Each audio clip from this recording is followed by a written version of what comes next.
Si Adan at si Eva. Nang likhain ng Panginoong Diyos ang mundo at ang kalangitan, wala pang tanim sa mundo at wala pang binhi ng anumang halaman ang nabubuhay. Dahil hindi pa siya nagpapaulan at wala pang tao na mag-aalaga ng lupa. Pero kahit wala pang ulan, ang mga bukal sa mundo ang siyang bumabasa sa lupa. Nilikha ng Panginoong Diyos ang tao mula sa lupa. Hiningahan niya sa ilong ang tao ng hiningang nagbibigay buhay. Kaya ang tao ay naging buhay na nilalang. Pagkatapos, nilikha rin ng Panginoong Diyos ang isang halamanan sa Eden, sa bandang silangan. At doon niya pinatira ang tao na nilikha niya. At pinatubo ng Panginoong Diyos ang lahat ng uri ng puno na magagandang tingnan at may masasarap na bunga. Sa gitna ng halamanan ay may puno na nagbibigay ng buhay. At may puno rin doon na nagbibigay ng kaalaman kung ano ang mabuti at masama. Sa Eden ay may ilog na dumadaloy na siyang nagbibigay ng tubig sa halamanan. Nagsanga-sanga ito sa 4 na ilog. Ang pangalan ng unang ilog ay Pishon. Dumadaloy ito sa buong lupain ng Havila kung saan mayroong ginto. Sa lugar na iyon, makikita ang purong ginto, ang mamahaling pabango na bedeliyum, at ang mamahaling bato na onyx.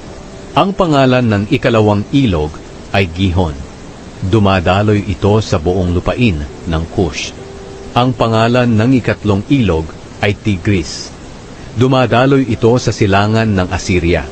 At ang ika-4 na ilog ay ang Euphrates. Pinatira ng Panginoong Diyos sa halamanan ng Eden ang taong nilikha niya para mag-alaga nito.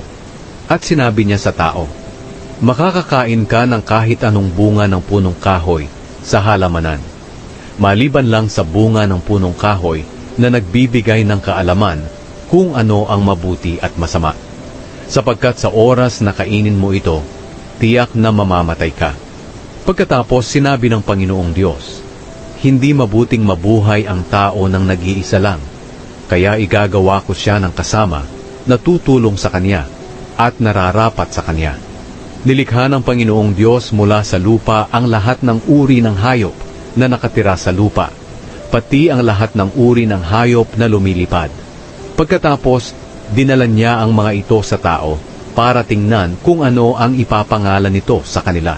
At kung ano ang itatawag ng tao sa kanila, iyon ang magiging pangalan nila. Kaya pinangalanan ng tao ang mga hayop na nakatira sa lupa, pati ang mga hayop na lumilipad. Pero para kay Adan, wala kahit isa sa kanila ang nararapat na maging kasama niya na makakatulong sa kanya. Kaya pinatulog ng Panginoong Diyos ang tao ng mahimbing. At habang natutulog siya, kinuha ng Panginoong Diyos ang isa sa mga tadyang ng lalaki at pinaghilom agad ang pinagkuhanan nito. Ang tadyang na kinuha ng Panginoong Diyos sa lalaki ay nilikha niyang babae at dinala niya sa lalaki. Sinabi ng lalaki, "Narito na ang isang tulad ko, buto na kinuha sa aking mga buto at laman na kinuha sa aking laman.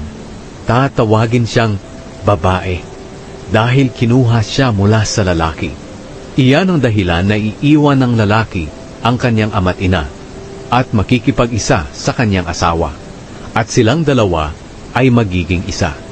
Nang panahong iyon, kahit hubot-hubad silang dalawa, hindi sila nahihiya.